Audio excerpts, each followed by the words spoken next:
नमस्कार, स्वागत है आपका वीके न्यूज में। कानपुर का बिकरू कांड तो आपको याद ही होगा, जब विकास दुबे को पकड़ने गई पुलिस पर हमला किया गया था, खाकी पर वार किया गया। पूरे देश में इस बात की चर्चा रही, पुलिस वालों को बेरहमी से भून दिया गया था। कानपुर पुलिस की कार्यशैली पर कई सवाल भी उठने शुरू हो गए। हालांकि इसके बाद विकास दुबे भी मारा गया, मगर इन सब के बाद भी ज्यादा कुछ नहीं बदला है। दरअसल कानपुर से जो खबर आई है वो वाकई हैरान करने वाली है। यहाँ फिर से बिकरू कांड दोहराया गया।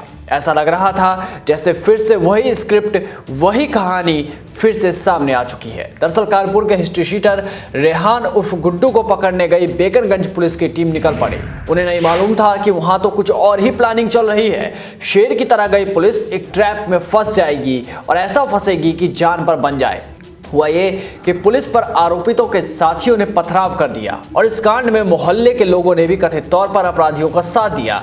वो भी खाकी से पंगे लेने लग गए और पुलिस वालों पर ही बरस पड़े। बड़ी मुश्किल से बेकरगंज थाने के दारोगा व सिपाही वहां से जान बचाकर भाग निकले। बता दें कि रेहान D80 गैंग का सरगना है। ये मामला कानपुर के कर्नलगंज क्षेत्र के गम्मू खा के हाथे का है, जहां खाकी मजबूर होते हुए नजर आ रही थी। बता दें कि पुलिस यहां टॉप 10 अपराधी को पकड़ने पहुंची थी और मोहल्ले के लोग पुलिस वालों के सामने खड़े हो गए। हद तो तब हो गई जब वही महिलाओं ने कपड़े फाड़कर हंगामा करना शुरू कर दिया।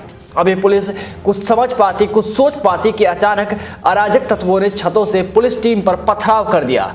इधर उधर से पत्थर ही पत्थर अचानक से बरस पड़े। इस बात का अंदेशा पुलिस वालों को भी नहीं था। इस बवाल की जानकारी पर कई थानों की फोर्स मौके पर पहुंची, लेकिन तब तक हिस्ट्री शीटर अपने भाइयों के साथ रफू चक्कर हो चुका था। तो सवाल ये कि क्या ये एक सोची समझी साजिश थी? क्या फिल्मी तरीकों से बदमाश अपने मंसूबे में कामयाब रहे? और बिकरू कांड से गुजर चुकी कानपुर पुलिस ने सबक क्यों नहीं लिया? इस अपराध में मोहल्ले वाले कितने दोषी हैं? कहीं ना कहीं इन्हीं सबका फायदा उठाकर तो अपराधी भागने में कामयाब रहे, तो फिर मोहल्ले वालों पर क्या कार्रवाई होनी चाहिए? ये एक बड़ा सवाल है। इस मामले में भी पुलिस वालों को रोकने की कोशिश की गई, पुलिस वालों पर हमला किया जा रहा है। क्या ये यूपी पुलिस की कमजोरी को दर्शाता है?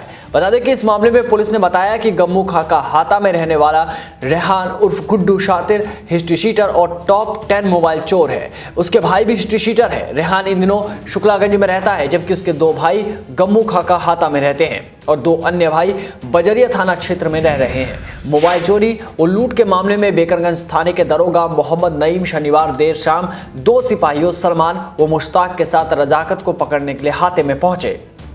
एक रिपोर्ट के मुताबिक दरोगा ने दबिश की सूचना आला अधिकारियों और कर्नलगंज थाने को नहीं दी थी। तो सवाल ये कि क्या दरोगा जी खुद ही हीरो बनने की सोच रहे थे? क्या उन्होंने बिकरू कांड से कोई सबक नहीं लिया था, जहां कई सारे पुलिसकर्मी ऐसे ही शहीद हो गए थे और बहुत से घायल भी हुए थे? ये अपने आप में बड़े सवाल हैं। तो क्या इन सवालों के जवाब पुलिस प्रशासन को नहीं ढूंढने चाहिए?